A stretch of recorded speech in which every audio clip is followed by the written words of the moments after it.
Okay, hello everyone. For today, we will be discussing about another topic for finals entitled The Global Religion. So actually, class, this is the second chapter of our topics for finals in the contemporary period. At gusto ko sana itong ituro through direct teaching kaso upon looking at the timeline of the days before the final examination, medyo gahol na tayo sa oras. So I decided to just record the presentation for this topic, okay? Pero I encourage and advise everyone to watch this video kasi it will be part of our final examination. And I will be creating a chapter test dedicated for this topic, okay? So for this topic, we will be exploring about the different beliefs, the religion system, and the influence of religion in us humans or people in the contemporary period. So we will be discussing about the secularization, and the resurgence of religion in the contemporary period. So mamaya, malalaman nyo ano yung maibig sabihin nun. Okay? So before we proceed to those topics or parts, let's define muna what is religion. Okay? So alam na natin yung global. Parati natin yan napag-uusapan, di ba? So when we say global, it's international. It is associated with most, if not most, all of the countries around the world. So, involved lahat ng countries, okay? When you say global. So, what is global religion? Or specifically, what is religion? So, when you say religion, it is a system of beliefs and practices centered on the sacred. Uh, Halos lahat naman ng tao, di ba, may religyong sinusundan o meron miyembro ng isang religion. But if you ask yourself, ano nga ba ang religion? At bakit ko to sinusunod? Okay?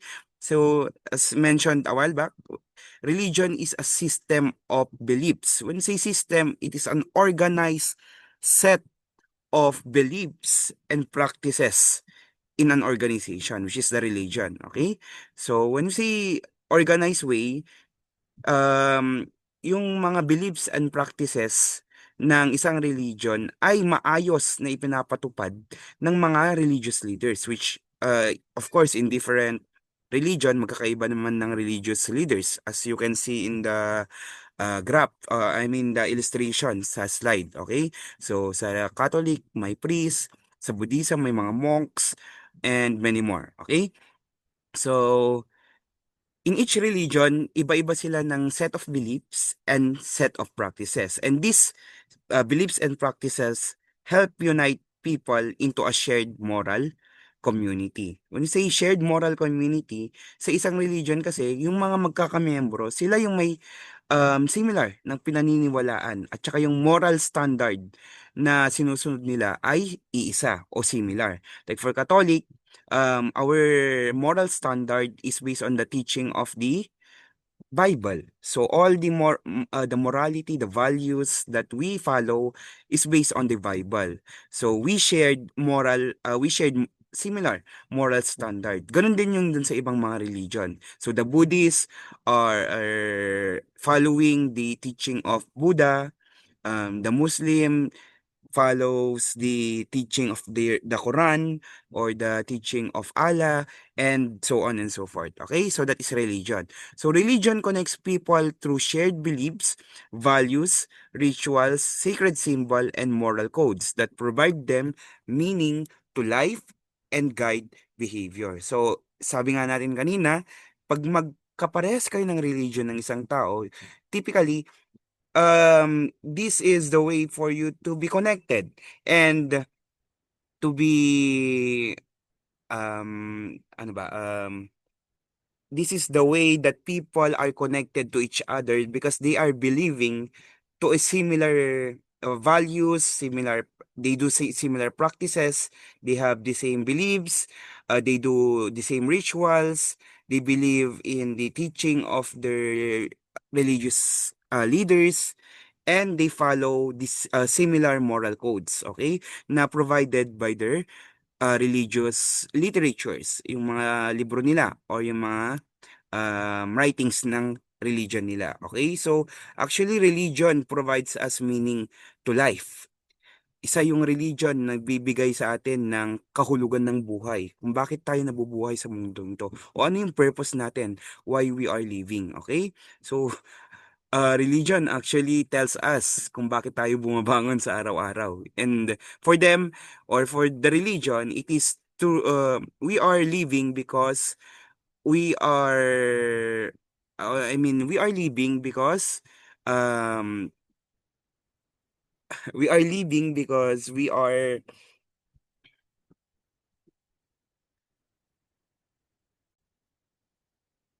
So, religion connects people through shared beliefs and beliefs, values, rituals, sacred symbols, and moral codes that provide meaning to life, sorry, and guide behavior. So, religion, class, actually connects people because they have or they share similar beliefs. They follow the same values, moral codes, they do the same rituals, they believe or they, yeah, they follow their secret symbols. That is why people of the same religion tends to be united and um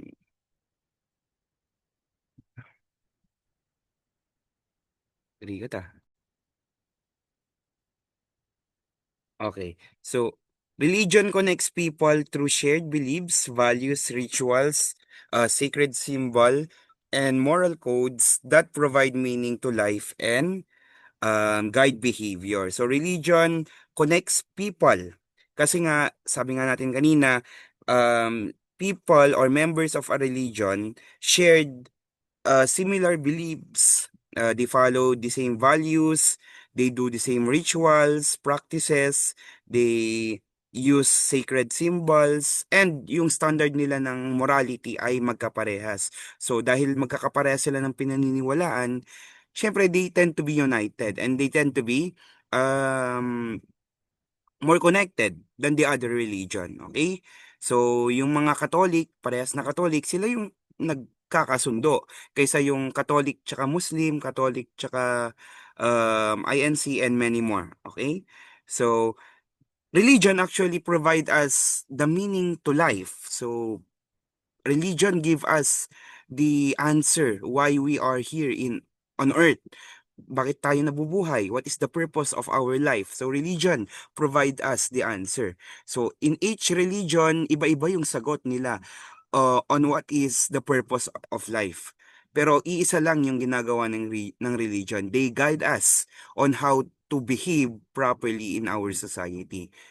Okay? So, yun yung talagang similarity ng mga religion around the world. They guide us on how to behave properly and morally. Okay? Dun sa mga positive religion, kasi may mga negative religion naman na um, they, they create chaos. In our society. Pero most of our religion, their purpose, their most crucial purpose is to guide the people on how to live their life properly, harmoniously with other people, and to be one with God, okay? Or to be one with their goddess or gods, okay? So when you say religion plus it helps us to answer these questions. Who created us? Why are we here? And what happens after we die? So ito yung mga sinasagot ng religion actually, no? Kung sino yung gumawa sa atin, humans and other stuff in the world or in the universe. Ano yung purpose kung bakit tayo nandito? At saka kung ano yung mangyayari sa atin after we die. Kasi yan yung uncertainty na hinahanap ng tao, o it's gustong sagutin ng tao, no? Na ano bang mangyayari sa atin after we die? And religion provides the answer for that, okay?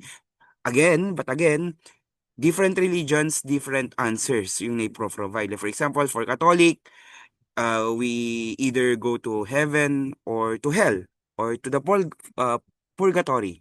So, discussion na yun ng ibang ng religious leaders nyo. Or sa ibang mga religion naman, may rebirth process or reincarnation. Um, yung iba naman, nagiging one daw tayo with our nature, one with the universe, and many more. So, again, this is the three main questions that are being answered by our religions, okay?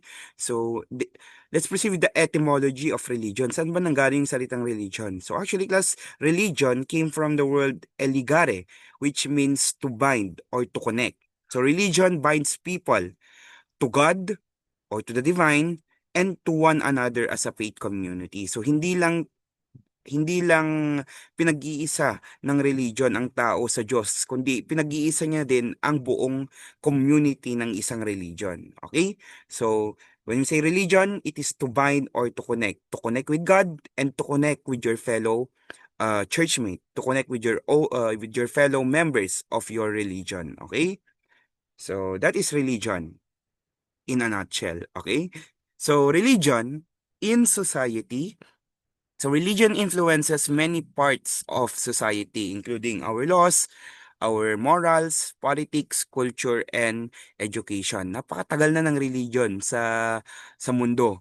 Okay? So since the earlier times, naging foundation na ng society ang religion. From the first ever civilization on earth, may mga religion po yan. Hanggang sa ngayon, nafe-feel pa rin natin yung influence o yung epekto ng religion sa pang-araw-araw nating pamumuhay. Okay? So, yung binigay dyan, we have laws. Okay? So, especially sa Pilipinas, that we are a um, religious nation or country na karamihan sa mga laws natin ay influence. If not, there's a palating may comment o may feedback ang religion kung may mga pinapasang batas na hindi naaayon sa morality o yung mga teaching ng church, okay? Morals. As we have mentioned a while back, religion provide us the standards of morality for every individual. Politics, ayan, syempre may effect pa rin ang religion sa politics, especially noon na hindi pa ganun ka-separate ang religion sa state or sa government. Culture. Yes, especially culture. Culture and religion goes hand in hand. It's interdependent kung baga ang religion sa kultura. Kasi culture, the belief system and the traditions na nakapaloob sa culture ay influence of the religion that they have. Okay? And education. So, ngayon, hindi na masyadong nakikita, hindi na masyadong na observe yung influence ng religion sa education. Pero the earlier times, meron at merong naging epekto ang religion sa education. No? Especially during the colonization period and the earlier times of education na may tinuturo pang religion subject sa mga bata sa elementary, hindi ba? Okay? So it shapes social norms like marriage rules, dress codes, leadership roles, and values taught in school. Wait lang, baka hindi naka-record. Ay, naka-record. Tama. Okay, wait lang. Sana. It shapes social norms like marriage rules, dress codes, leadership roles, and values taught in school. So as we have said a while back, um, religion gives us different set of beliefs and practices na in every part of our society may influence ang religion. So hindi kahit sa mga marriage or sa kung paano mo namit ang mga tao to the roles of the leaders of the state or the government and yung mga values na itinuturo sa school, they are influenced by the religion. Okay? So, religion and identity. Religion shapes personal identity by influencing how individuals see themselves and the roles in this society or in the world. Okay? So, nabanggit natin kanina that religion provides us answer about our purpose in the world. And because they provide us the purpose in life, therefore, religion also shapes our personal identity. It gives us a sense of who we are, kung anong ba tayo sa mundong ito, at saka kung anong connection natin with other people. Okay? So, religion gives us guidance on how we interact with other people and how we see our value on this world, on or our life. Okay? So it builds group belonging and guides daily behavior, thoughts, and traditions through shared practices and celebration. So, parati ko nababanggit kanina na the religion provides us moral standard. So, yung moral standard na yun yung nag-guide sa atin na kung paano mabuhay sa pang-araw-araw, no? Kung paano maging isang mabuting miyembro ng lipunan base dun sa turo ng church o ng religion na meron ka. So, even your thoughts kung paano tayo mag-isip at saka yung mga traditional practices na ginagawa natin, okay? Yung mga celebration, yung mga festivals, fiestas, ngayon, undas. That is, an effect or an influence of religion. So, halos lahat ng ginagawa sa pang-araw-araw may epekto o may influence ang religion. Okay? So, ito, parating na pag-i-interchange ang spirituality and religion. Well, technically they are connected or linked, pero they have a distinct difference. Okay? Or may distinction sila. Redundant na yun na. May difference between spirituality and religion. So, ano ang pinagkaiba ng dalawa? So, when we say spirituality class, it is the personal search for meaning, purpose, and connection to something bigger than ourselves. While religion is an organized system of beliefs, practices, and worship shared by a group of people. So when you say religion, it's like an organization of people, it's a group of people that believe, that share same beliefs, practices, and worships. Okay? While spirituality naman, it is a more personal search for your purpose, meaning, and connection with someone above. And in spirituality, sa spirituality class, you believe that there is something above you, something more absolute, something more powerful, something that gives you purpose in life. So, when you say spirituality, para mas simple, pag spirituality, naniniwala ka na merong mas mataas sa'yo, na mas makapangyarihan sa'yo, na siyang gumawa ng mundo, na siyang nagbibigay sa'yo ng purpose at ng motivation na mabuhay. Okay? So that is spirituality. You are looking at your connection with that someone absolute. Okay? Might be God, it might be the universe, or so on. So that is spirituality. Religion is the organized way of worshiping those gods or yung god na pinaniniwalaan mo. So religion provide us an organized way to believe and to practice worshiping. Okay? So that is religion. So ito example ng spirituality. A person prays, meditate, or reflect alone, not because of rules, but because they want to feel connected or grateful. Okay? So, spirituality, kahit hindi ka pupunta sa church, kahit hindi mo sinusunod yung sinasabi ng religion, basta naniniwala ka na merong mas mataas sa'yo, may mas makapangyarihan sa'yo, and you are following yung goodness na inire-reflect o pinire-present nung absolute being na yon, that is spirituality, okay? When religion naman, ito yung talagang taong hindi, kung hindi naman araw-araw, every Sunday or every other day pumupunta sa church, parating nagmimisa at striktong sinusunod yung mga aral ng kanyang religion o ng kanyang church, okay? So that is religion. So, question, can someone be spiritual and not religious? Or on the other hand, can someone be religious and not spiritual? Ayan. Pwede ba yon? Pwede bang maging spiritual yung tao kahit hindi siya religious person? O sa kabaliktaran, pwede bang maging religious yung isang tao kahit hindi siya spiritual? Okay?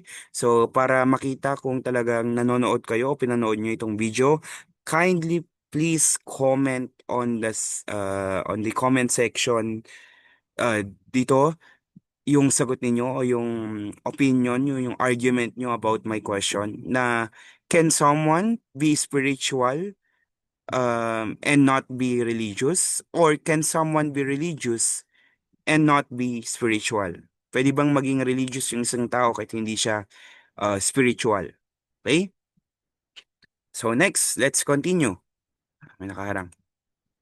Hindi mo tanggal to. Ayan. Ayan. So, these are the common elements of religion. So, all religions usually have these five elements para tawagin siyang religion, okay? So una diyan is beliefs. Dapat may belief system yung religion na yon. Belief system about God or gods, about life, and about the purpose of existence. Okay? So dapat may mga pinapakitang beliefs about these three, yung religion ninyo o yung religion na meron sa isang tao. Okay? So, ikalawa, we have sacred texts o yung mga sagradong kasulatan. Like for example, we have holy books like Bible, Quran, mga songs, religious songs, worship songs, stories, literatures, and many more. So, dapat may mga ganito ang isang religion, okay? May mga sacred text sila o sagradong kasulatan, okay? So, every religion naman, halos may ganito sila, okay? Sa Hinduism, meron silang, um, anong pangalan nun? Sa Hinduism, we have ay, ve, wait lang. Pangalan nun.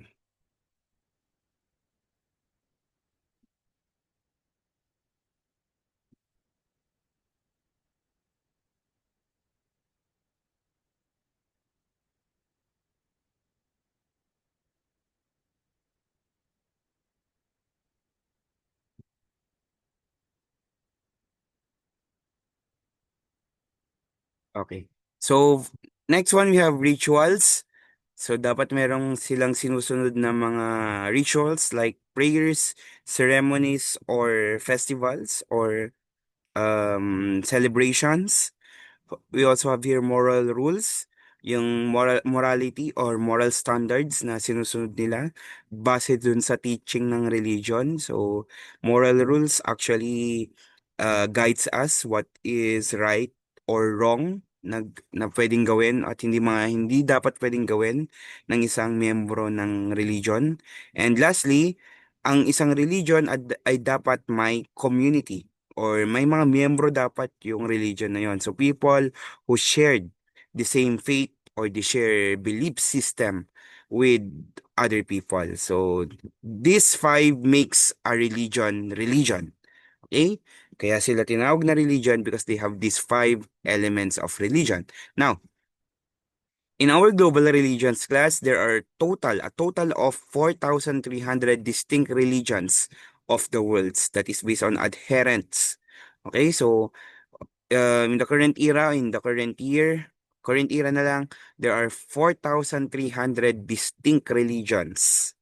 Napakarami, di ba? Napakaraming religion ang nandito sa mundo. So, that 4,300 is distinct religions lang. So, hindi pa kasama yung iilang mga sekta ng isang religion. So, kasi yung mga religion natin, there are different sects or sects, C-E, ano, ano, SECT, sect, o sekta sa Tagalog, okay? Sekta parang subcategory o ano niya, parang parts ng isang religion. So, yung religion, parang nahati-hati siya into different small groups.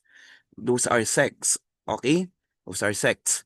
Now, there are nearly 75% of the world's population that practices the five most influential religions in the world. And what are these five religion or most influential religion on earth? We have number one, Buddhism, Christianity, we have Hinduism, Islam, and Judaism. Okay? So itong limang to, they um they have the 75% of the world's population. So, yung miyembro ng limang ito, it has the 75% of our world's population. Now, Christianity and Islam remains the two religions most widely spread across the world. So these two is the most spread, and sila yung may hawak ng may pinakamaraming miyembro in all the religions that we have. Okay? Kahit dun sa lima, itong dalawa yung nangunguna in terms of members at saka yung yung widely spread o kung gaano kalawak yung influence. Okay, so itong dalawa, Christianity and Islam. So Christianity is still the largest single religious group, which holds 2.3 billion people, or 28.8% of the global population. Ganyan kadami ang Kristiyano sa buong mundo. Okay, 2.3 billion. So ilan na ba tayo sa mundo ngayon? Around 8 or 9? Wait lang, search ko nga. World's population. So, for 2025, 2024, we are now 8.2 billion people on Earth. And 2.3 of them is Christian or are Christians or Christianity. Okay? Sir, asan si Catholic? Plus, si Catholic po ay isang uri ng Christianic religion. Okay? So, si Catholic ay under ng Christianity. Okay? Isa siyang uri ng Christianic religion. So, ang Christianity, hindi lang siya Catholic. Marami po yung uri o marami yung sects o sekta. So, we have Catholic, we have Evangelists, we have yung mga Jehovah Witness, yung mga yan, they are Christian religions, okay? Yung mga INC, yung mga yan. So, dati kasi, ang ang religion for Christianity ay isa lang, and that is Catholic. Pero after the Renaissance period, yung Catholic Church na hati-hati yan sa napakaraming mga parte. Kaya nagkaroon ng iba't ibang mga sekta o sects sa Christianity, which includes yung mga religion na meron tayo sa Pilipinas na Christians, like Pentecostal, Born Again, yung mga Jehovah Witness, Saksi, INC, yan. So when you say Christianity, they believe that uh God is is the creator of the universe and the earth, and that he has a son which named Jesus Christ. Okay? So, yan, yung story ni Jesus Christ, they believe that. And for Catholic, they believe that has a, tawag nito? It has a three persona, which is God the Father, God the Son, and God the Holy Spirit. Yun yung ano nila, yung belief nila. Iba din naman yung belief ng ibang mga Christian religions. Okay? So, may mga pagkakaiba sila, pero may mga similarities din sila kasi under sa iisang ano lang sila religion, and that is Christianity. Okay, iba-iba lang sila ng sect kasi may iba-iba silang mga variations sa belief system. Okay? So followed by Christianity is Islam. Islam actually, class, is the fastest growing major religion on earth with 25%, 25.6% of our global population by 2020. So ganyan, kabilis dumami at ganyan kalawak din ang influence ng Islam sa buong mundo. Okay? So kung titingnan mo sa yung Islam, mostly sa Middle East, some part of Africa, ano pa dito sa lower eastern part ng Southeast Asia, like Indonesia, ayan, Malaysia, yung mga Islamic, ano yung mga yan, Islamic states or countries, okay? So, sila yung ikalawang widely spread religion on earth, okay? Christianity and Islam. So, as you can see in the presentation, Nandyan po yung iba't ibang mga listahan at kung gaano karami yung mga members ng mga religions na meron tayo. So number one, we have their cross, which is the Christians, which approximately has 2.8 billion followers. We have their Islam or the Muslims, we have 2.6. We also have your Hinduism, we have 1.3 billion. Meron din tayong mga unaffiliated, usually yung walang mga religion or yung naniniwala sa atheism. We have 1.2 billion. We have Buddhism, 497 million. Folk religionists, sila yung mga naniniwala sa uh, animism or animistic religion na they believe that the environment has a soul and has a spirit. Lahat daw ng bagay sa environment natin o sa surroundings natin may tawag nito? May soul at saka may spirit. Followed them by other religions na hindi naka-specify dyan. And sa last part, we have Judaism, yung star, yung David Star. David Star po yan, yung overlapping na triangle na magkabaliktad. So they have 15 million followers. Okay? So yan yung mga major na religions that we have as of anong year ba to? As of this current era from 1800s to 2100. So they have estimated and they have foreseen that these major religions will continue to grow as time goes by, as years goes by. Okay? Now, religion in the context of globalization. So, anong meron ngayon with the religion and globalization? So, you know na what is the definition of globalization, di ba? The world becomes connected. The boundaries of every country is being diminished. Nawawala o nababawasan na yung boundaries kasi naging connected na ang mga tao sa buong mundo through technology, trade, travel, and communication. Now, because of this, religion also changes. That some people become less religious, which is secularization, yan, nabanggit na natin, while others become more religious or return to their faith, and that is religious resurgence. So, dahil sa modernization na nararanasan natin because of globalization, may dalawang nangyayari sa religion natin. Yung ibang mga tao, they become less religious kasi nga mas pinaniniwalaan na nila yung nakikita nila sa technology and the influence of science. While for religious resurgence, sa dami-dami nang nangyayari sa buong mundo, the stress, the disasters, and many more, mas nagiging napapalapit ang mga tao with religion. Kasi nga, they need hope, they need motivation to continue living. Continue living despite yung mga nararanasan nilang mga tragedy or stress from or brought by the globalization. Now, let us proceed with secularization.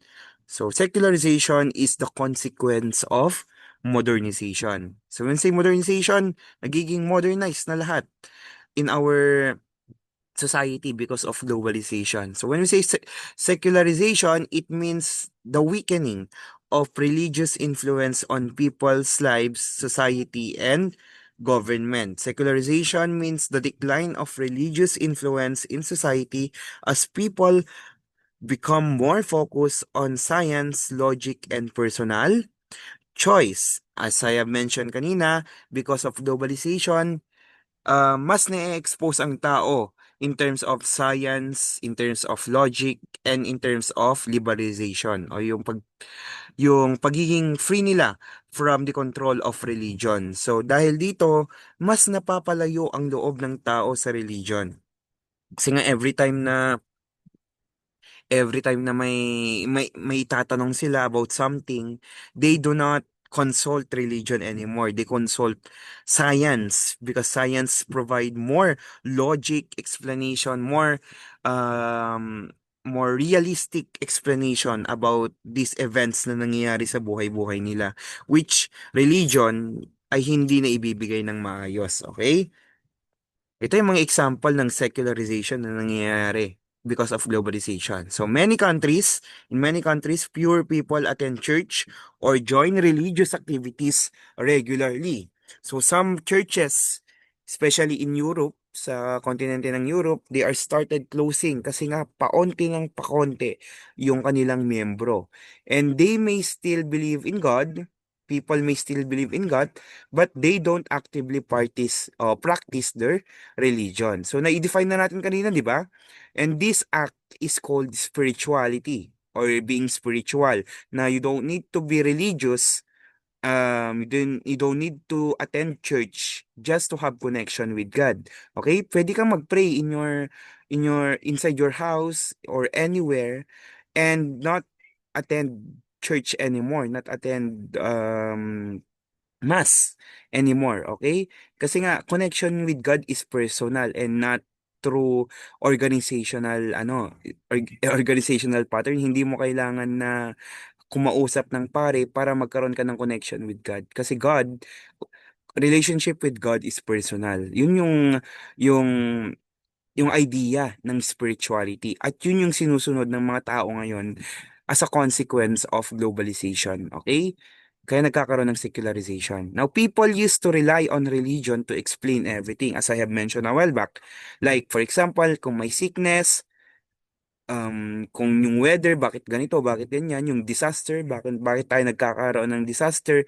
Noon, they use religion to explain these things. But now, they rely on scientific explanation and technologies. Like for example, kung nagkaroon ng lunar eclipse, ayan, may pinapahiwatig si God na may darating na ganito, ganyan.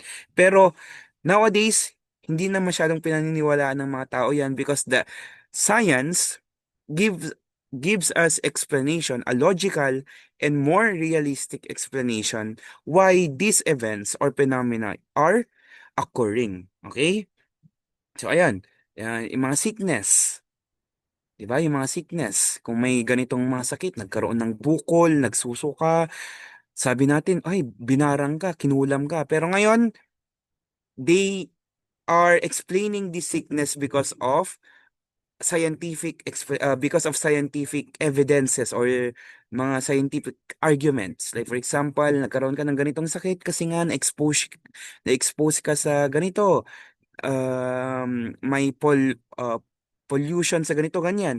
So they are not using religion to explain everything, but or instead they use scientific explanation because they give us a more logical and realistic explanation about everything. Okay, and when we say scientific argument or explanation, they are most of the time supported or backed up with evidences or proof. Kaya siya naging more realistic and logical, okay? Compare sa religion na more on belief system at saka ano lang, mga ideologies na medyo unrealistic kumbaga, okay? Now, another one. Many people now describe themselves as spiritual but not religious, as we have mentioned a while back. They still believe in a higher power or inner peace but don't follow strict religious rules or even attend church regularly. As cities grow and life becomes fast-paced, people have less time for religious activities. Which is true, di ba? Natanong mo na ba yung sarili mo kung kailan yung huling pagpasok mo sa simbahan o huling attend mo ng mass, 'di ba? Dahil sa busy ka, parati mong sinasabi na mag-church ka o mapangka makimisa. Pero ano nangyayari? Because of your tight schedule, because of you don't prioritize church anymore or attending mass anymore, nawawalan na yung yung activeness natin with religious activities, okay? So religion becomes less central in their daily routines. So nawawalan na talaga ng significance ang religion sa buhay ng mga tao because of not only by modernization but they do not really prioritize na ang religion. Uh, Hindi na pina-prioritize ng maraming tao ang religion nowadays, okay?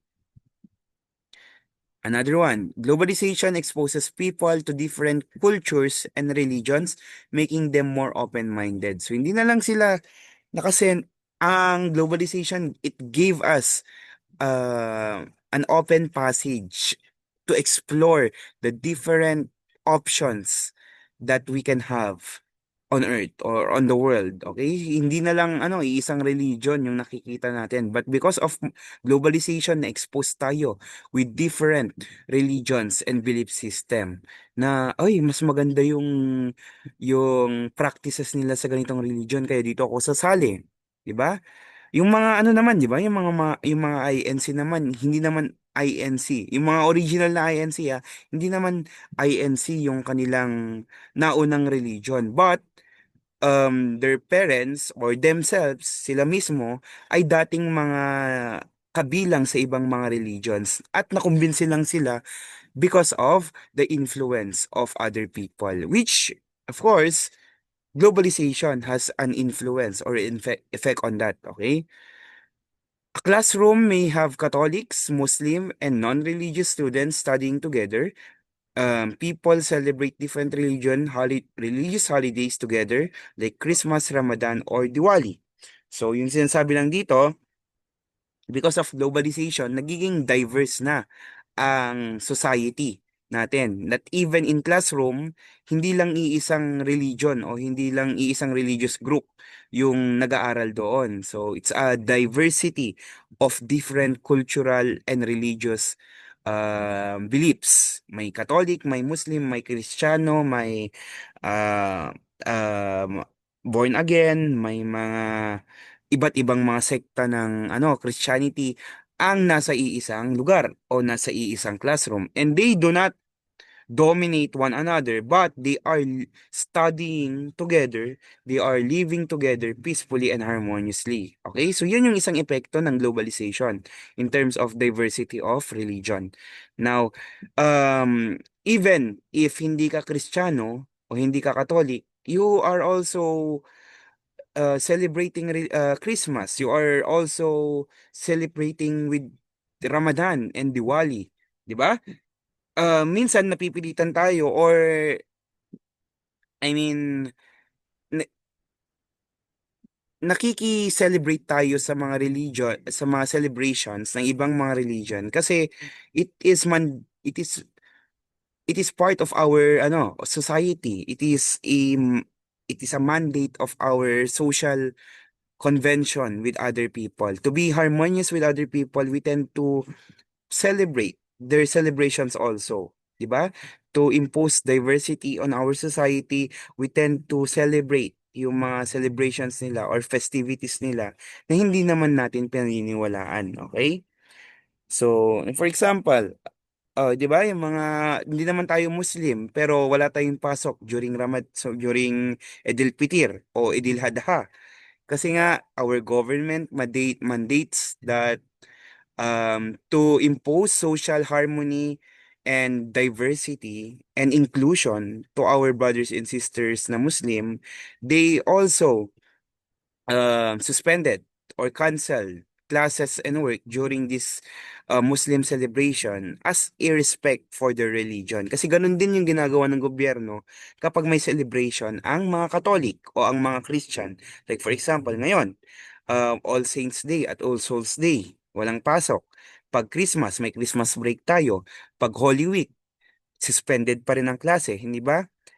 O, yung mga Chinese naman, yung mga Chinese religions, kapag may celebration sila, nakiki-celebrate tayo, 'di ba? Nakikikonghi patchoy tayo. Ano pa? 'Di ba yung mga 'yan?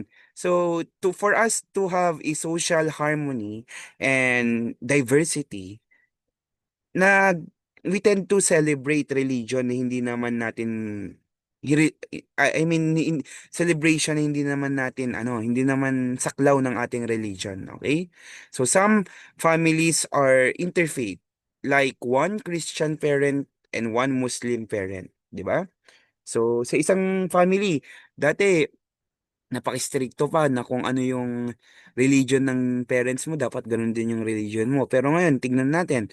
Kung titignan mo, yung mismong parents magkaiba ng religion o yung anak iba yung religion sa parents. So, nagiging open na ang society with this kind of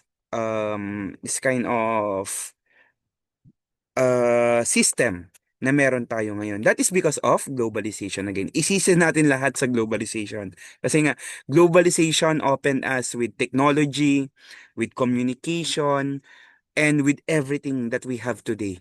That is because of globalization, okay? Next one. Before, schools were run by churches or religious groups, and subjects were taught with religious explanations. For example, sa science dati, dahil hindi pa pinaniniwalaan ng Big Bang Theory, ano ang ine-explain about the creation of the universe? That God created the universe, the world, and everything else for 7 days. Diba? Sa Genesis. Yan yung ginagamit nila sa science noon because they are basing their explanation in the religious context. Pero ngayon, because of modernization, mas pinaniniwalaan nila yung explanation ng Big Bang Theory. Okay? Na yung evolution theory ni Charles Darwin. 'Di ba? Yun na yung pinapaniwalaan ng most of the people because they believe that science provide more realistic and more logical explanation about everything. Okay? So now, yan, most schools teach science, math, and history based on facts and evidences and not by religion. So religious subjects are separated or optionals. Dati, may religious subjects pa tayo. Nabutan nyo ba yon? Yung may religion na subject na tinuturo sa elementary, especially sa mga liblib na lugar o yung mga lugar na malalapit sa sa mga churches, 'di ba? Or may mga may mga Bible school pa dati. Pero ngayon, kokonti na lang yung nag-o-offer ng Bible school o Bible school o church Sunday schools. Ayun. Pero ngayon, yung religious subjects natin noon, napalitan na siya ng values education at saka ng good moral and right conduct subject sa elementary. Okay? So before, church leaders had big influence on government decisions and laws. Just take a look at the Philippines, the history of Philippines during the Spanish colonization. Napakalalakas o very powerful ng mga praile dati. Not only in religion but in government. They have a very powerful influence in the government during this period. Okay? Napakataas kasi ng tingin nila sa mga praile o sa mga pari dati that even the church has an impact or influence on the decision that being done by the government during that time. But now, most of the countries, most of the societies now separate religion from politics or separate the religion from the government. This means that the government should and will never favor one religion. Kasi we all know in each country napakaraming religions na meron sila, hindi ba? Kahit sabihin nating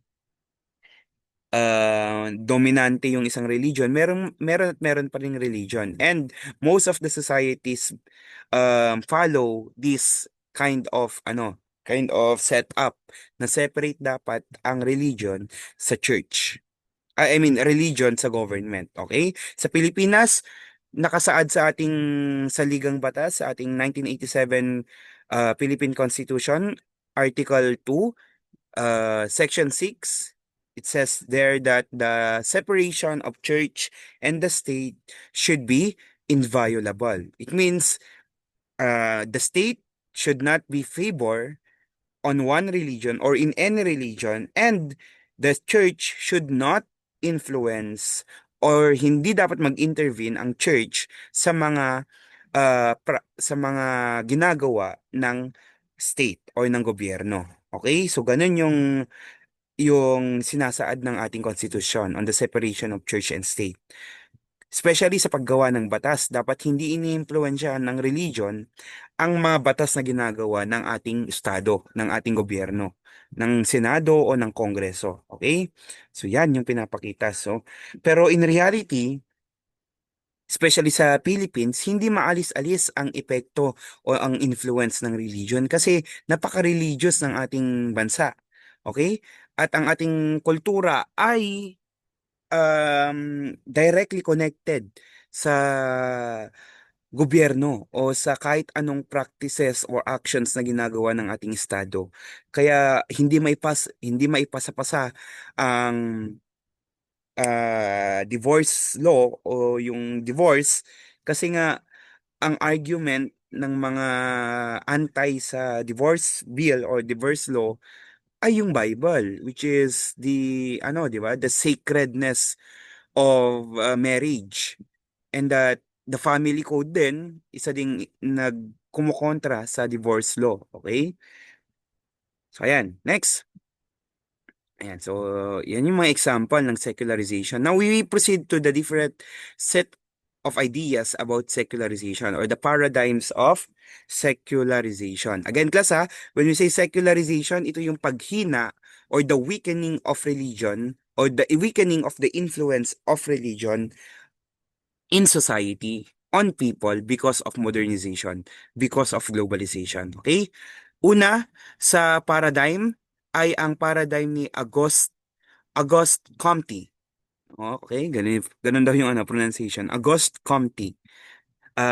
Pinopose niya yung three stages of knowledge. We have the three stages of knowledge here. First, we have the theological stage, we have the metaphysical stage, and the scientific stage. Okay? So ito yung pinopose ni Comte. Ano ito?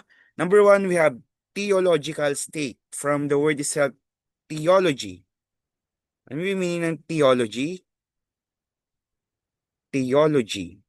Pag sinabi nating theology class, it is the study or the nature of God and the religious beliefs. So technically sa stage na to, people explain everything through religion and God. So parang itong paradigm ni Comte, pinapakita niya lang kung paano nag-evolve yung knowledge ng people. So from explaining everything through religion to God's, ito yung unang stage niya, di ba? Theological stage. Like for example, yan. Kung nagkaroon daw ng ulan, ang ulan daw ay um, a result of God performing that rain. Si God daw ang nagpaulan sa mundo. But for metaphysical stage, people are now believing or explaining things using philosophy and abstract ideologies or abstract ideas. Like for example, rain happens because of nature's will. So medyo umaalis na sila o dinidistance na nila yung knowledge nila sa religion. So mas nagiging logical ng koonti yung explanation nila about everything because they are now incorporating logic or rational thinking on explaining things. Okay? Philosophy, di ba? They are questioning the existence of things through logic and rational thinking. That is metaphysical, okay? So, next we have scientific stage. So, from believing that everything is connected to religion, to connected to rational thinking, now we have scientific or positive stage. Ano naman dito? People explain everything through science and evidences. So they are more on realistic explanation, more logical and more evidence-based explanation on everything. Okay? So kung kanina, ang ulan ay gawa ng Diyos, ikalawa sa metaphysical, ang ulan ay dahil sa nature, ang ikatlo naman, ang ulan ay dahil nagkaroon ng evaporation at condensation. So it's a more scientific explanation why rain is occurring. Okay? So we all know the water cycle, hindi ba? That the water from the sea evaporates, then condense through the form of rain. And the cycle continues. So it's a scientific explanation. Okay? So sana intindihan nyo yung difference between these three stages. Sa theological, They explain everything through religion. Sa metaphysical, they use logic or philosophy to explain things. And lastly, scientific, they use evidence-based and science to explain everything. Okay? So, yan yung kanyang paradigm. So, kung makikita ninyo dito sa next slide, as societies progress, they become more scientific and less religious. Ito yung gustong ipahiwatig ni Auguste Comte. Okay? So, kung i-flat natin siya through timeline, kung maaalala niyo itong mga timeline na ito, Dark Ages or Medieval Period, Renaissance or Rebirth, and we have Industrial Revolutions, parang ito yung mga naging starting point ng stages of knowledge. So, itong Dark Age or Medieval Period, dito sa panahong ito, um, dito nagsimula yung theological stage. Kasi in this period or in this stage, pinaniniwalaan nila na lahat ng bagay ay gawa or result of the power of God. For Renaissance, also known as Rebirth, dito kasi mas umusbong yung philosophy and arts. And dito naging curious ang tao through philosophy. Tinatanong nila yung existence ng lahat ng bagay sa mundo through philosophy and logical thinking. So, in this period, hindi na sila o medyo lumayo na sila sa explanation ng religion, but they used uh, critical thinking and logical thinking to explain everything. Now, for the last one, Industrial Revolution, during this one, dito na sa stage o sa period na ito na invento yung printing press. As we have mentioned, because of printing press, nagkaroon ng widespread of ideas and knowledge kasi nga um, nag-spread ang print media sa buong mundo. Mas napabilis kasi yung pag-print ng mga print media. Kaya mas lumawak at mas naging widespread yung print media o yung knowledge sa mundo. So in Industrial Revolution, mas lumawak din yung paggamit ng science and machineries sa buong mundo. Kaya mas ginagamit na yung scientific explanation on everything uh, to explain yung mga nangyayari sa buong mundo. Okay? So the scientific method became the main way to discover the truth through observation, through testing, and through evidences or proof. Okay? Sana hindi kayo naguguluhan sa explanation on the paradigms of secularization. For next one, we have Max Weber. Anong meron naman kay Max Weber? Kay Max Weber, we have here the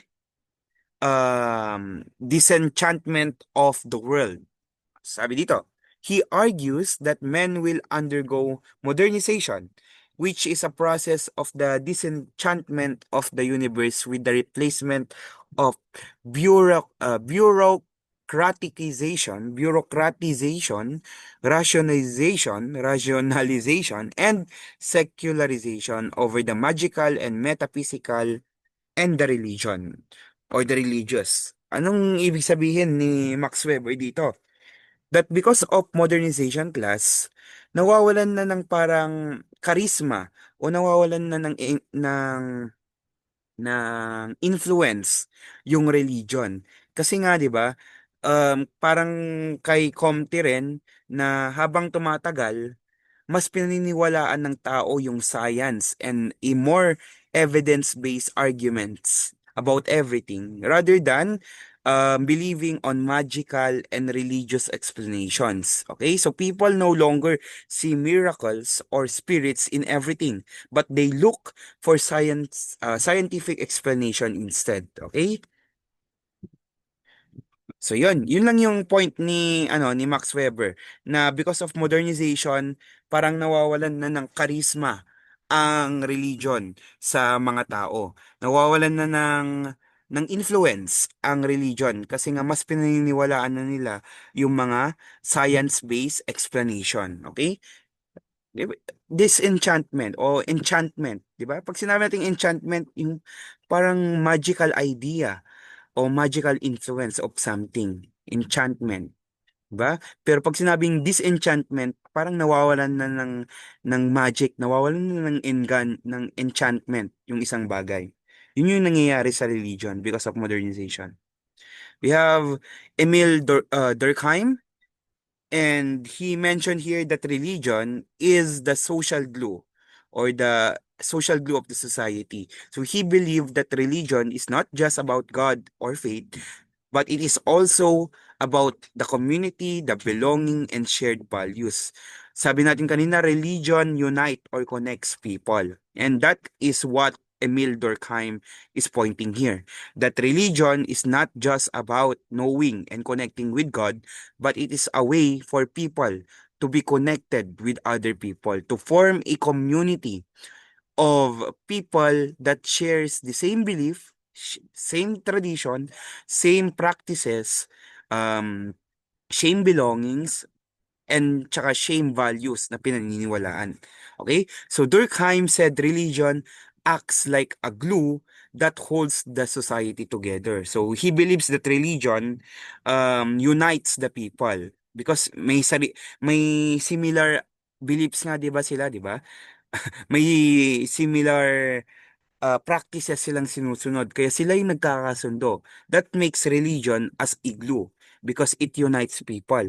Now, when people share the same beliefs, rituals, and moral rules, they feel connected like a one big family. Di ba? Yung mga ganitong scenario, mas nakikita mo sa mga ano sa mga churches, di ba? Yung mga magkaka-churchmate, sila yung magkakumare, sila yung nag-hangout parate kasi nga they have similarities in personality because they share similar beliefs, they share the similar ano to? Ideologies about religion. Okay? So, religion is equal to unity because religion connects people. Now, sinabi niya din dito yung epekto ng individualization. Ano ba ibig sabihin ng individualization? So, as societies modernize or get more advanced, urbanize, and become more educated, people begin to focus more on themselves. Ayan, so nagiging makasarili o mas inuuna na ng tao yung sarili nila kaysa sa ibang tao. So mas inuuna nila yung goals, careers, and their own personal freedom. And this process is what we call as individualization. So kanina, when religion becomes the social glue that unites the people, but because of modernization, people begins to focus more on themselves. So, nawawalan na ng power yung religion to unite the people because of modernization. Okay? So, modernization caused people to become more independent, more separated from other people. Okay? So, yun yung epekto ng individualization sa religion. So, individualization means people rely less on tradition, religion, and community and more on their own choices and thinking. This is why religion become less and less essential, less and less significance to people because hindi na siya ganun kaimportante sa kanila. Ang inuuna nilang ng mga tao is their own personal development, yung pansarili nilang um, pag-unlad. Okay? At hindi nila yun nakukuha through religion. Nakukuha nila yon through focusing on themselves, through individualization. Okay? Now, ano yung epekto ng individualization? So, how individualization breaks the bonds of the community? Number one, when they stop following traditional religious rules, religion no longer guides daily life or moral decisions. Like for example, dahil nawawalan na ng epekto ang religion, nawawalan na din ng moral standard ang mga tao. So dahil sarili na lang yung iniisip nila, ang gagawin nila ay kahit anong mga bagay na makaka-improve o makaka-develop ng kanilang pansariling interes.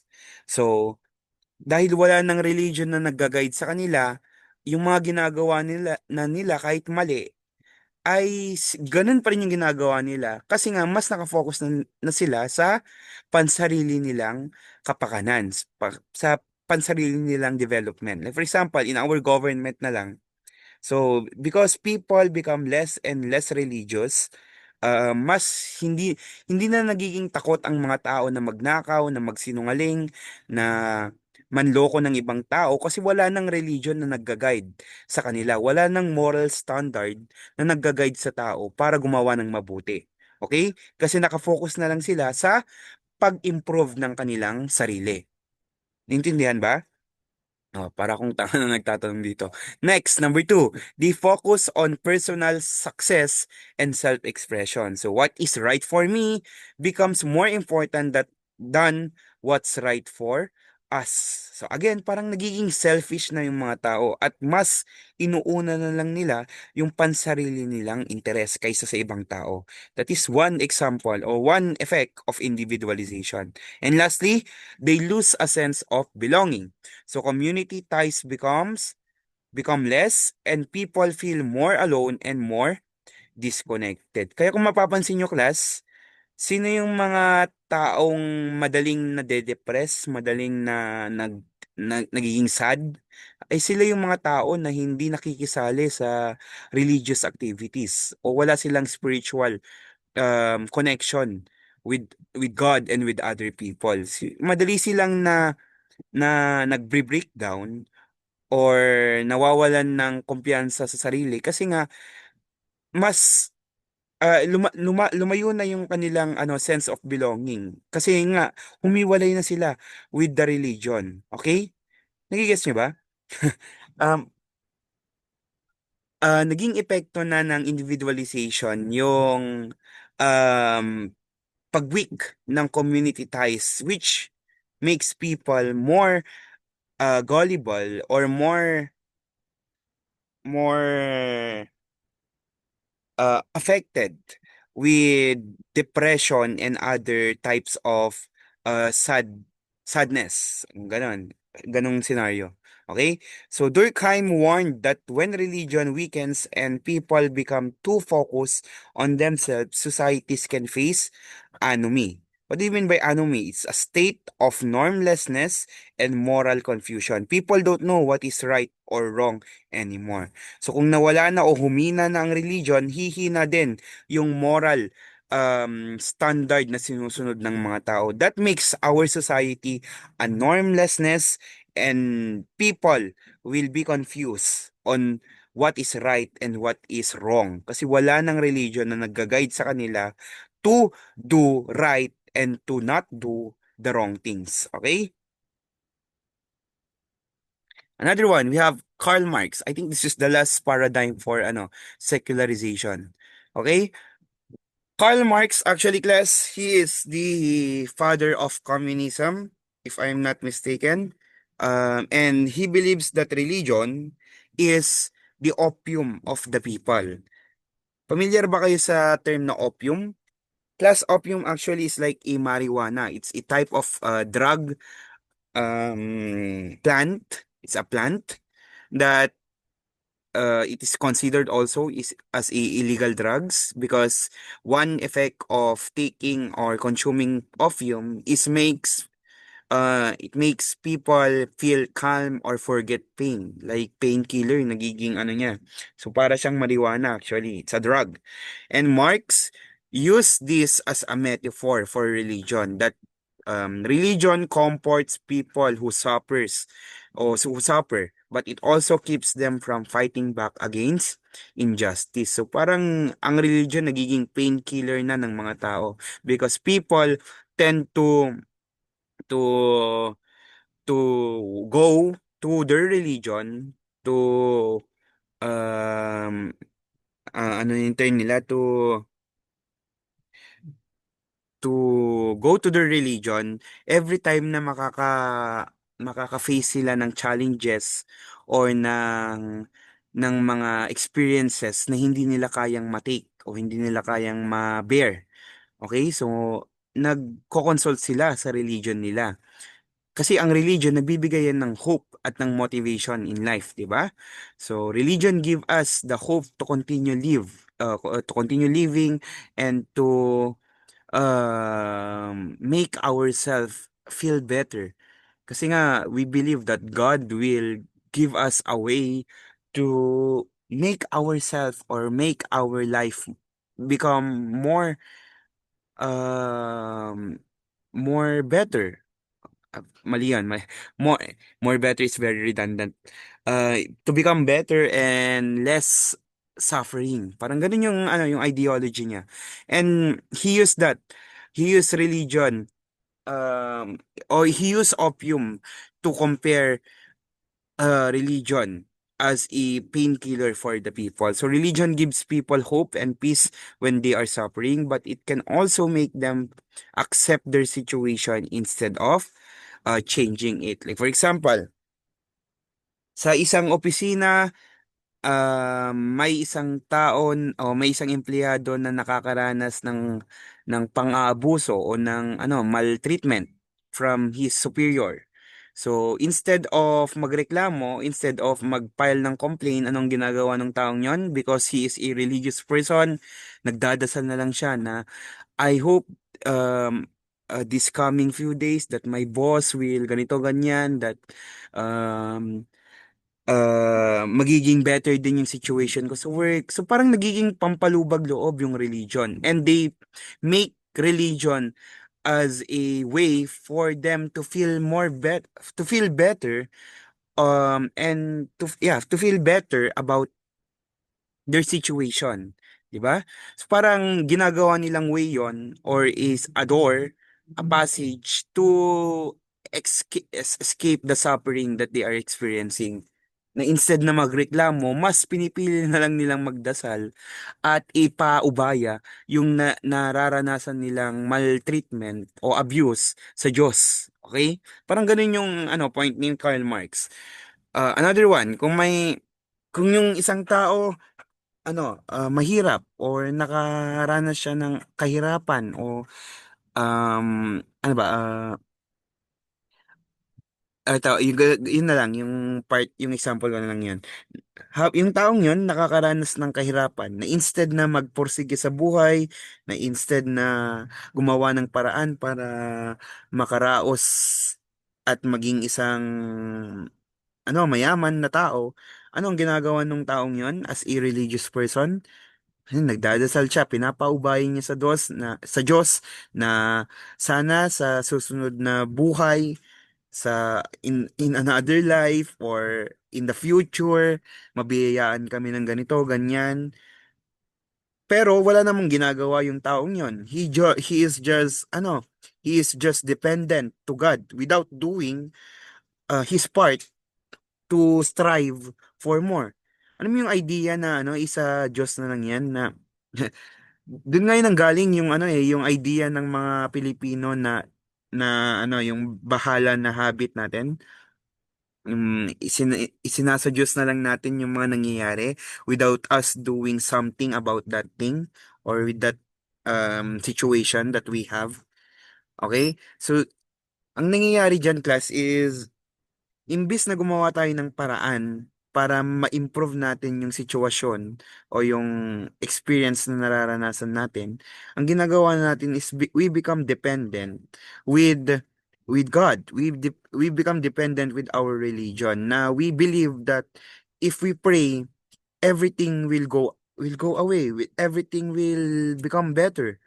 Something like that. So, yun yung naging result ng pagiging religious o ng ideology ng religion sa ibang mga tao o karamihan sa mga tao. Yun yung gustong i-point out dito ni Karl Marx, okay? So he believed that religion was used by the rich and powerful to control the poor, to keep them obedient and peaceful instead of questioning the system. Like I have mentioned a while back, sa example ko sa workplace na he says here that the rich and the powerful people use religion to control the poor. Kasi nga hindi nagrereklamo ang mga tao because they believe that religion or God will make everything better. Kaya yun yung inaabuso o yun yung ine-exploit ng mga mayayaman at makapangyarihang tao because they believe that these people will not hindi sila magrereklamo dun sa nararanasan nila. Imbis na magreklamo, ang gagawin ng tao ay ipasaubaya na lang sa Diyos yung nangyayari sa kanila. Diba? Parang ganon. So, like for example, a poor worker in the 80s or in the 1800s might think that I am poor now, but that's okay. God will reward me in heaven. Diba? May ganyang ideology ang Katolik na yung mga mahirap daw ngayon, sila daw yung makakaramdam ng kaginhawaan sa langit. At saka yung mga nabubuhay ngayon sa yaman, yung mga nabubuhay in lavish style, yung mga maginhawa ang buhay ngayon, sila daw yung hindi makakaranas ng kaginhawaan sa kalangitan. So yun yung isang idea na ini-impose ng religion sa mga tao. Kaya yung mga tao ngayon, parang ayaw na nilang mag-i-improve yung buhay nila kasi they believe that kung i-improve nila doon, baka hindi natin maranasan yung kaginhawaan na ipinapangako ng religion sa atin in heaven. Okay? Parang ganon. So, like for example, instead of demanding fair wage or better treatment, they accept their suffering, they accept their fate, believing that it is part of God's plan. Okay? So, ayaw nilang improve yung sarili nila kasi they believe that God has a plan for them. Okay? That God will do everything for them. But in reality, if you pray, dapat gawan mo rin ng aksyon, 'di ba? If ano yung phrase na o yung term na yung quotation na ginagamit nila, yung uh, do your do your best and God will do the rest, something like that, 'di ba? Um kung magdadasal ka, hindi full percent o hindi yung kabuuan ay gagawin ng Diyos. Meron at meron ka pa rin gagawin para ma-improve yung situation na meron ka. Okay? Sana naiintindihan nyo yan. Okay? So, religion keeps people obedient and distracted from fighting for real change. So therefore, a truly equal society should be secular without religion influencing government, education, and economy. So, dun sa ipinapanukala ni Karl Marx, I have mentioned a while back, Karl Marx is the father of communism. And communism, kung naaalala niyo pa, it's a type of government that everything, businesses, um, businesses, ano pa, resources, lahat yon ay kontrolado ng state o ng gobyerno. So in a communist country, everything is owned by the government or owned by the state. Okay? So dahil doon, pantay-pantay yung binibigay ng gobyerno in terms of resources na wala dapat nakaka-receive ng mas marami, maraming dapat nakaka-receive ng mas mababa. So lahat pantay-pantay in a communist society or a state. So, in his argument, he says here that truly equal society should be secular without religion influencing government, education, and economy. So, he believed that religion uh, can influence the government, education, and economy. And in his idea of communism, dapat matanggal ang religion, knowing that religion can influence the government and the other elements of the society. Okay? So, dapat secular daw ang isang estado. When you say secular or secularization, hiwalay ang kapangyarihan o ang influence ng religion sa gobyerno. So, yun yung gusto niya mangyari sa isang communist country. Ano ba yung mga communist country sa kasalukuyan? We have Russia, we have China, o yan mga yan. So, pero ngayon, kung titingnan nyo, hindi naman nasunod yung ideology ni Karl Marx sa mga communist countries sa kasalukuyan. May religion pa rin sila, di ba? Hindi pa rin nawala. Pero ang gustong i-point out ni Karl Marx ay dapat maging secular o dapat hiwalay talaga ang influence ni religion sa government. That will um, ensure that the government will function properly and will provide equal opportunities to other people, to the citizens of the country. Kasi nga walang religion na nag-i-influence o walang religion na kumukontra dun sa mga ginagawa ng Estado. Okay? So this led to secularization in communist countries where religion was separated from the state. Walang official na religion at walang church power. Ikalawa, it discouraged or restricted it is discouraged or restricted, meaning to say religious groups had limited freedom, replaced by ideology. So instead of having a religious belief system, ang ini-spread na ideology sa isang communist country ay yung belief system of becoming a loyal citizen of the state. Okay? Instead to a God. Imbis na maging loyal ka daw sa isang God, o sa religion mo, maging loyal ka na lang sa estado mo o sa country mo. Yun yung replacement of ideology dun sa idea ni Karl Marx, okay? So yan yung nangyayari sa secularization kay Karl Marx. So that are the paradigms of secularization. Okay? So we have from Comte, Auguste Comte, from Max Weber, modernization. We have Emil Durkheim, which is the individualization. And we have Karl Marx as religion, as a opium of the people. And the communism, of course. Next, we have religious resurgent paradigm. So kung kanina, secularization, paghihiwalay ng Estado at ng relihiyon. Ngayon naman, when we say resurgent class, ito yung pagbalik, it's the comeback or the revival of the religion. So when you say resurgent, it's the comeback or revival of something that becomes strong again after losing its influence. So the resurgent of the religion means that the religion is becoming more important again in people's life and societies. Even after many thought it would fade away due to modernization and science. So napakaraming arguments about secularization. But hindi pa rin nawawala yung influence and the power of religion in the modern period. Okay? So, yun yung gustong ipahiwatig ng resurgence of religion. So, in here, globalization connects people and faith. So, hindi lang people ang kinoconnect ng religion, even the faith. Kaya dumarami hanggang ngayon dumarami ang religion kasi nga isa ito sa mga epekto ng globalization. Yung ideology of religions are being spread through technology and communication um, around the world, okay?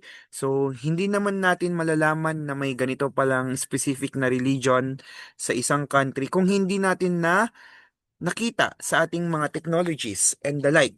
At hindi tayo maienggan yung sumali sa mga ganong religion kung hindi natin ito nakita sa mga um, technologies at saka sa communication. Okay? Sa globalization.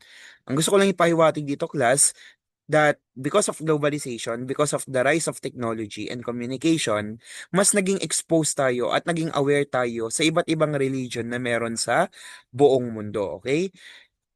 Aside from from technology and communication, we also have here migration. When we say migration, ito yung paglipat ng isang tao from one place to another, okay? So we all know that people, because of globalization, people are now spread all around the world. May Pilipinas, may Pilipino din, all throughout the world. Okay? And their religion, their ideology is also being carried by those people na lumilipat ng lugar. Kaya nga may INC sa Amerika, may INC din sa ibang mga lugar sa buong mundo kasi nga because of migration, because people carried their belief system with them as they went to other places, as they went to other countries. Okay? So aside from internet migration, we have also media. So people share their beliefs and even spread the religion worldwide. Okay? Ano pa? Search for meaning and identity. In a fast-changing world, many people feel lost and stressed. So they return to faith for purpose and peace. Kaya, di ba, isang epekto ng globalization mas naging stressful na yung mga tao because of social media, nagkaroon ng malawakang negativity, spread of negativity sa buong mundo, cyberbullying, loneliness, at marami pang iba. Napakaraming naging negative effect ng globalization. 'Di ba? Hindi natin 'yan maiwawaglit o matatanggal. And religion as a motivation and a giver of hope for people, parang ito na yung isang naging sandalan ng mga tao para ma overcome nila yung loss, yung feeling of loss and stress brought by globalization. Okay? Ayan. For example, nung nagkaroon ng pandemic, mas naging makajos yung mga tao, mas naging madasalin sila, in terms of gusto ko nang pong matapos itong pandemic na ito. Diyos ko, 'di ba?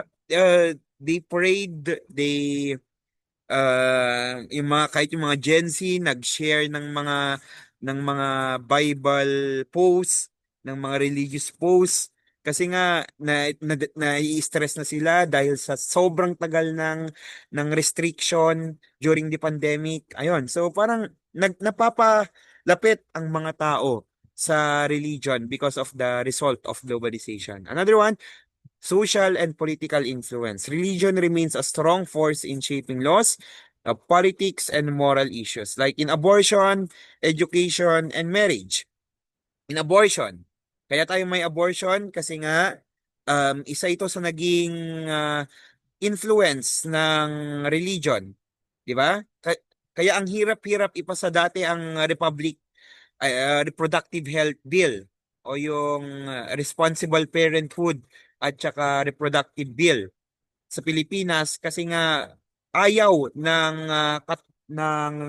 church na may pasa ito kasi nga parang yung pagbibigay ng libreng kondom, yung pagbibigay ng sex education sa mga kabataan, it's like a pathway daw para mas maging sexually active yung mga tao. Yun yung idea ng religion, ng church sa RH bill o RH law na ngayon. Gladly naipasa na yung RH law.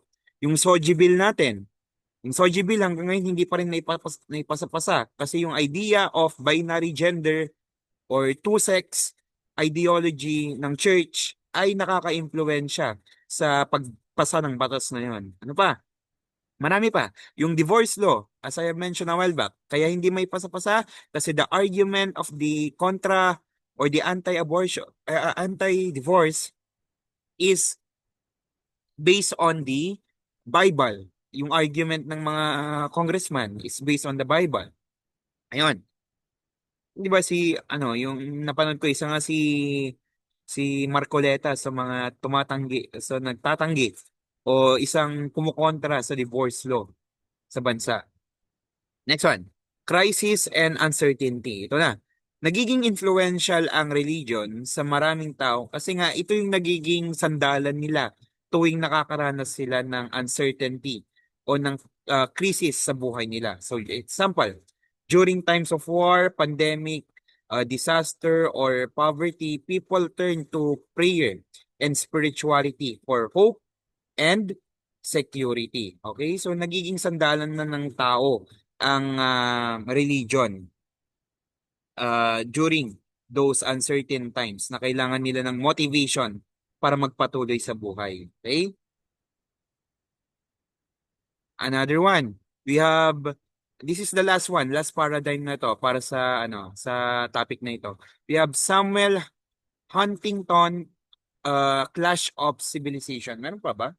Ay, meron pa pala. Sorry, sorry. Samuel Huntington, Clash of Civilization. Ano naman yung paradigm ni Samuel?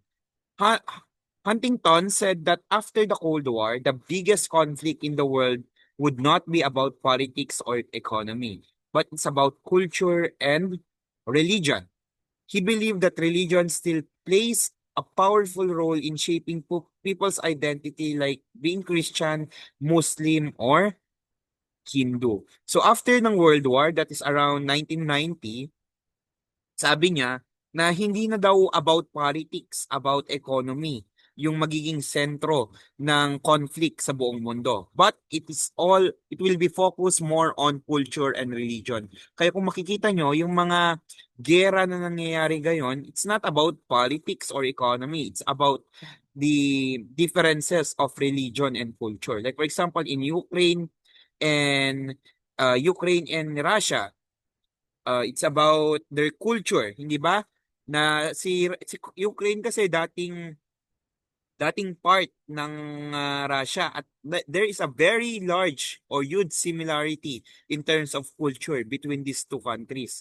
Kaya uh, parang isa ito sa naging rason kung bakit sinakop ng Russia ang Ukraine kasi nga dating parte at dating kaalyado ng Russia ang Ukraine. Pero ang ginawa ng Ukraine ay dinidistansya niya yung sarili niya from Russia at sumali pa siya dun sa kalaban ng Russia, which is the European Union. Okay?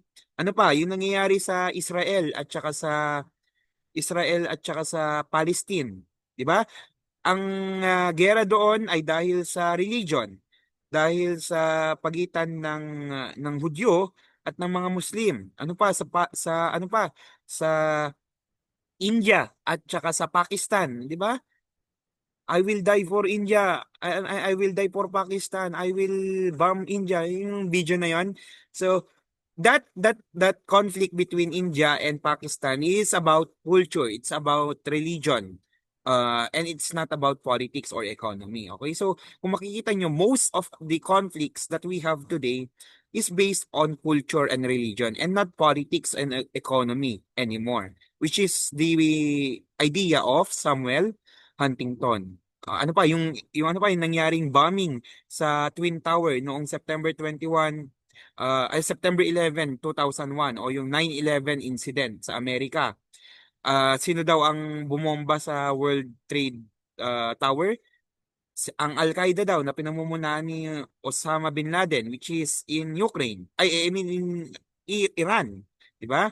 So yung idea, the conflict between America and Iran is because of culture, because of the difference between the belief system of the religion and the culture of America and the Iran. Okay?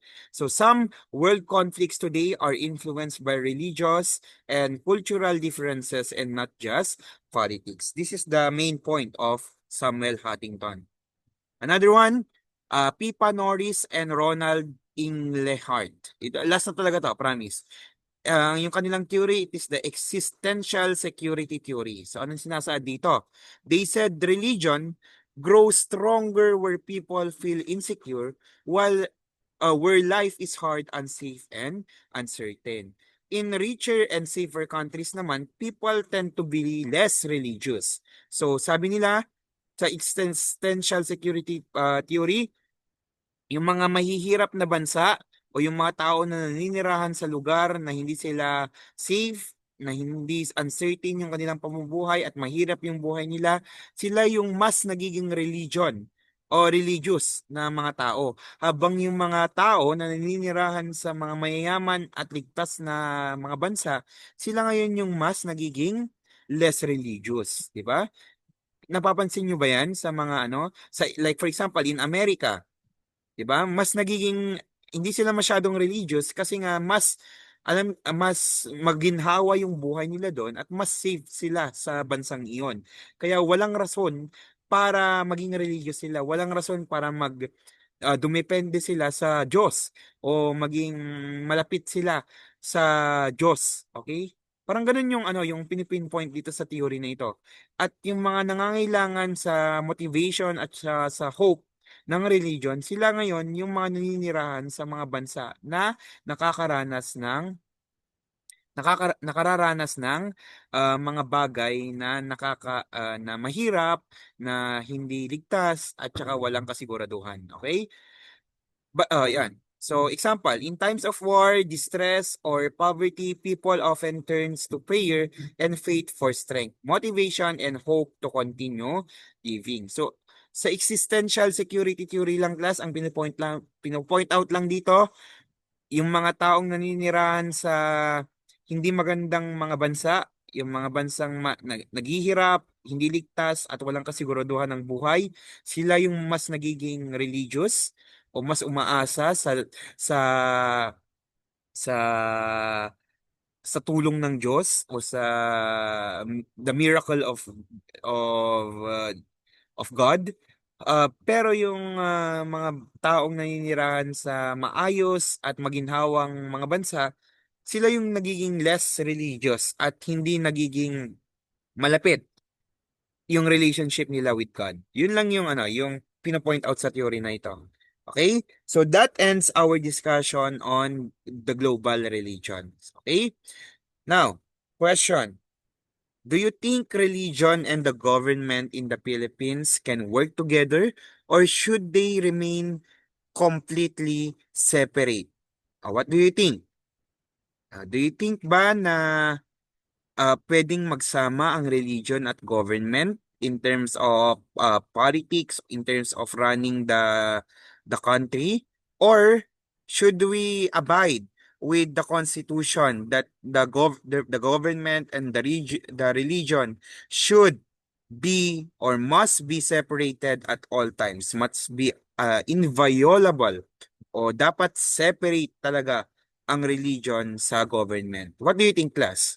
Okay? As additional points and your attendance for this presentation, kindly comment it in the comment section. Parang dun sa kanina. So, dalawa po yung question na kailangan yung i-comment at sagutan sa comment box dito sa YouTube. Okay? And for your activity class, which will be passed on, kailan ba? Wait lang, tingnan ko muna yung calendar.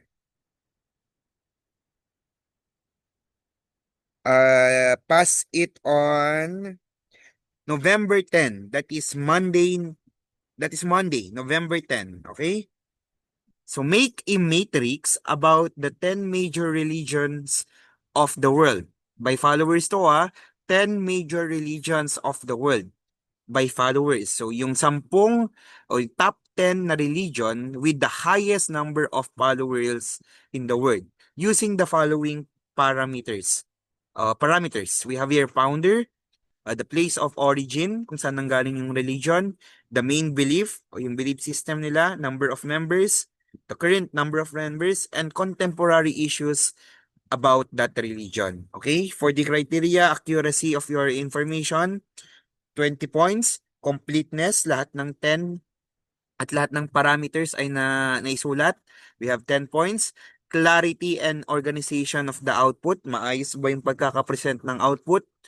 Napakarami bang mga erasure? Hindi ba maayos yung table? Wala bang maayos na margin yung pagsusulat?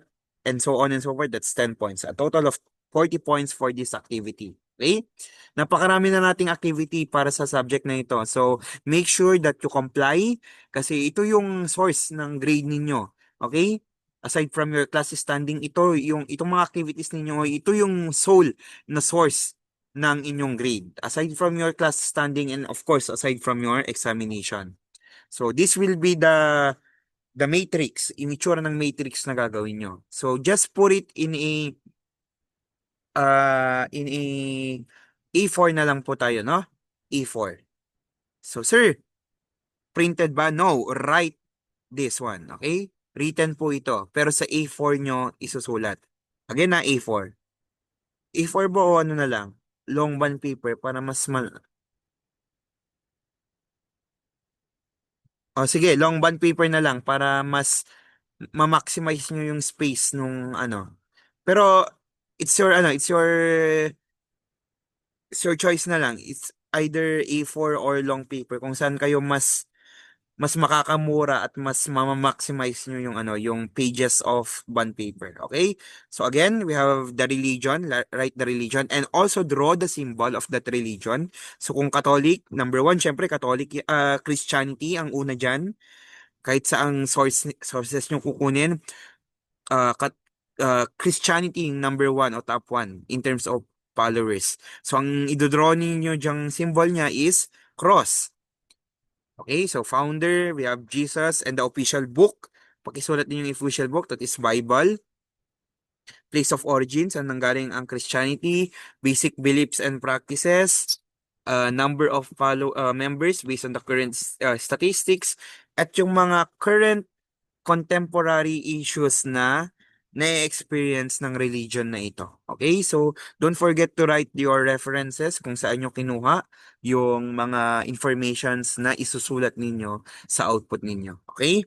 So, that is all for this presentation for this topic. Hope you have learned a lot on this discussion. If you have any question po regarding the discussion, kung may mga hindi clear kayong may mga hindi clear sa topic na ito, kindly please message sa group chat or just directly message me sa Messenger para agad-agad kong ma-address. Okay? So this is the global religion. Don't worry, I will be sending the PowerPoint presentation on our group chat. Okay? So that's all.